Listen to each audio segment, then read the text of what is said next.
सोहर हो रहा बा। जब हम घर से चलवे नु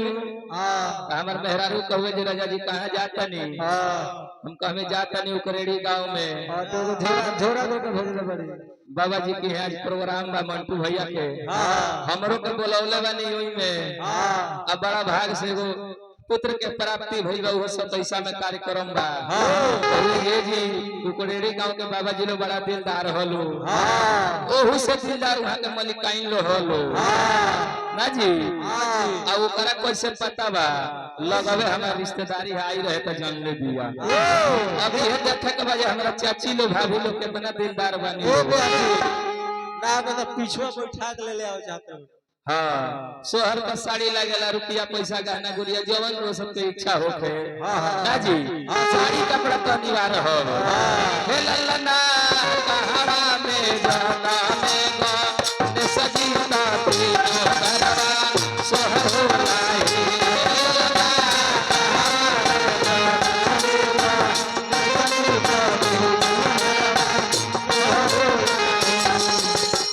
हे अवधा में जन्म है बबुआ राम जी का गोकुला में को भैया जन्म में गोकुला में को भैया जन्म में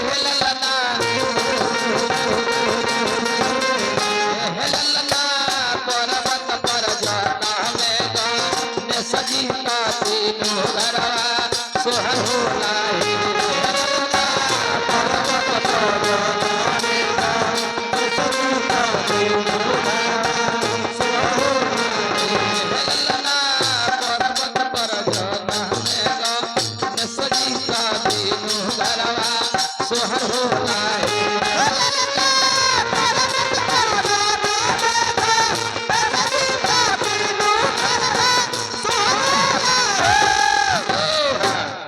सोहरिया हुई लेकिन जब बबुआ के जन्म होला सबसे ढेर खुशी के करा होला सबसे ढेर खुशी फुआ के होला जो भी है जान जोई है कि हमारा नैहर में हमारा भैया के लड़का भइल बा फुआ का करिए जानता नहीं मैं कपड़ा अपना सहेज ली है राजा जी ना मिले तो पैदले चल दी है हाय हाय भौजी कहले वाली है ननदो अगर हमारा लड़का हो जाई नी सारा के कान के फूल दे ओए फुआ जी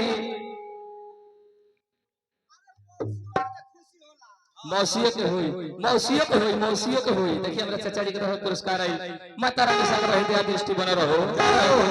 फुआ ही है चप्पल मिले चाहे ना मिले पैदले घोड़े चल दी है कि आय हाय हाय हमरा भौजी बड़ा कंजूस ही हमार भैया तो तनी दिलदार हम कुछ मांगे नहीं तो दे दे ले आय हाय हाय भाई हमार भौजी कितना कंजूस ही अरे दादा आज तो भरपूर नेग लेन भौजी हुआ चले लिया कहे लिखा भौजी से कैसे ये भौजी सुननी है तारा लड़का भइल बा अरे बाप रे सोना जस लड़का भइल बा वो सोना जस लड़का भइल बा ना लड़का के माई कुछ दे तरी ना लड़का के इया दे तरी आ लड़का के फुआ तो खाली माईए से नेगले में बाड़ी है ब्यास लोग तो कुछ देते नहीं खी फुआ कह तरीका अरे गहनवा लुटावा ए भौजी